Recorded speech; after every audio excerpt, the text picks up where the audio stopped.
Thank you for joining us, America. Open phones at 888-825-5225. I don't always take a caller through an entire segment.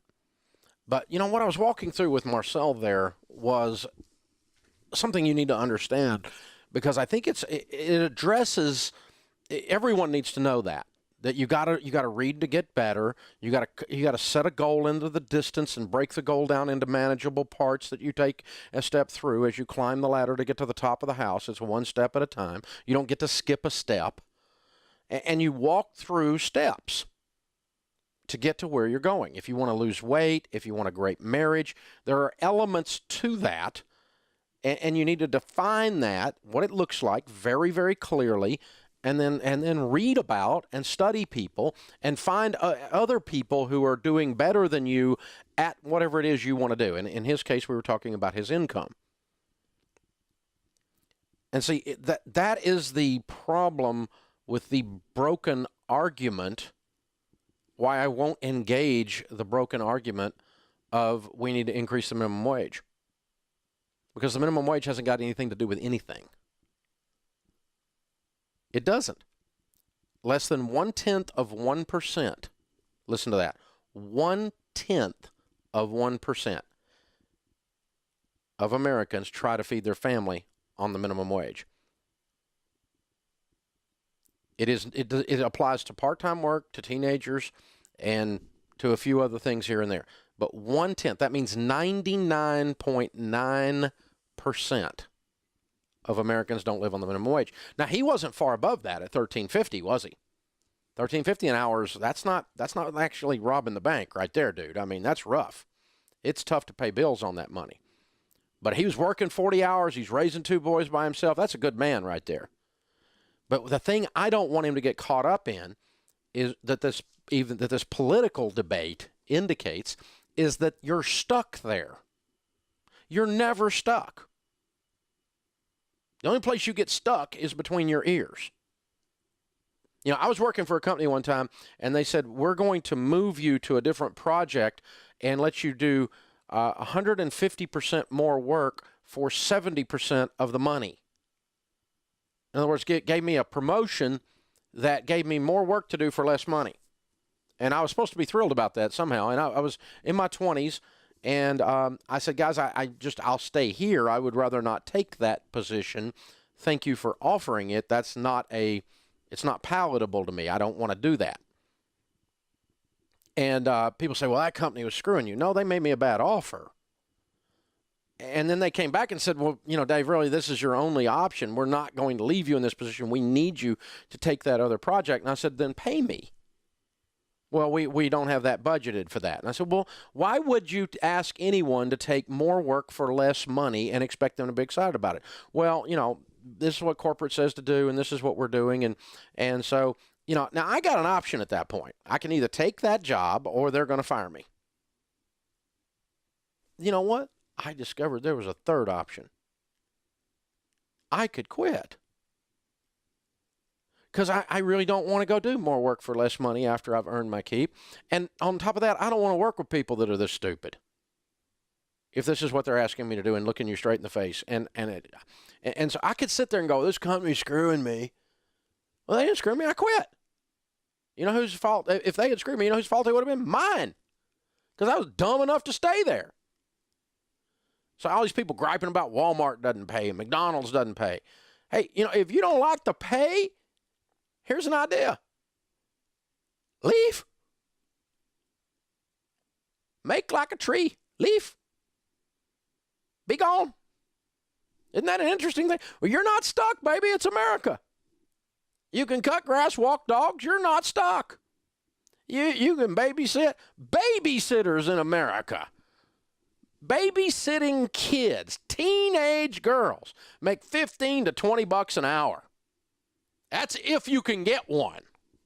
And all the parents out there said amen. $15, $20 an hour. You can make a lot more than that mowing grass. You got your own lawnmower. Oh, that's dirty and sweaty work, though. I'll tell you, I've done it. I got hay fever, too. My eyes used to swell shut. It's the dumbest looking thing. But you know what? You're not stuck. You are not stuck. That's the message of Marcel's call. You can read a book, take a class, move on to the next thing. You are not a victim. And your life is not a snapshot. It is a film strip. It is continuously moving. So get in the flow, baby. Get in the zone.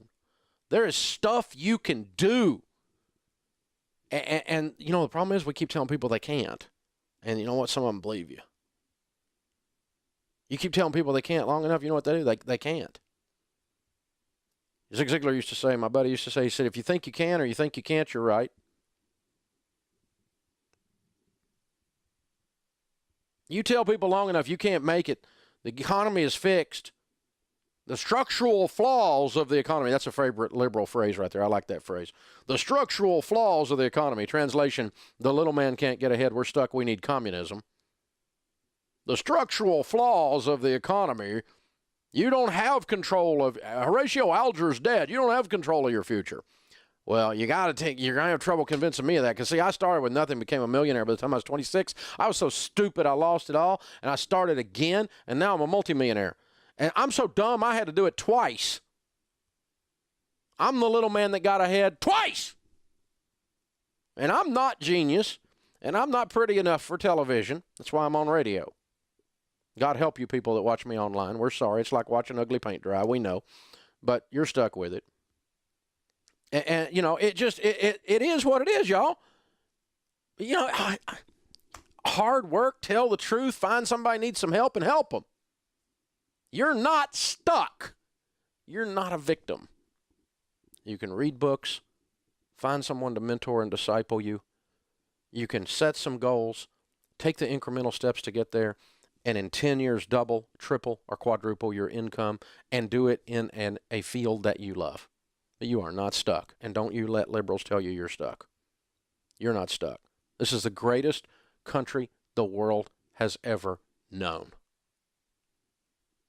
This is the greatest country the world has ever known. Never in the history of man has an economy been so vibrant with so many opportunities for anyone in any station of life, any color, sex, creed, national origin, could get ahead faster than they can right now today in the United States of America. And yet we have people running around all over the place bad-mouthing her. Stop it. Every time you bad-mouth her, you tell a young person they can't succeed. Don't tell young people they can't succeed. We need them to succeed. We need the inventions that are in their souls and in their brains. Some of them are walking around with how to cure cancer in their head. Don't tell them they can't succeed. Some of them are walking around and know how to solve they'll solve the entire energy problem, and it's in 2 or 3 of them's head if you don't tell them they can't succeed. And so they live in their mother's basement playing Nintendo instead of going and succeeding. Tell them they can win. Tell them they can win.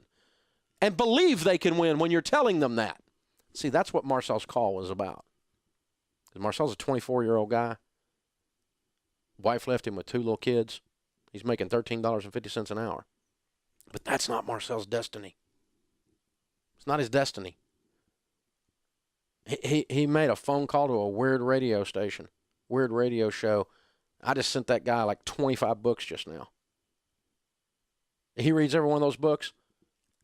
I'll guarantee you, if he reads every one of those books, within a year, his income will double. I'll guarantee you. What do you want to bet I'm right? He's not stuck until he decides he's stuck, or until you tell him he's stuck long enough that he believes he's stuck. He's not stuck. He's got a future, and don't you steal it from him either. You tell him he can win. You know why? Because he can really win. This is the Dave Ramsey Show.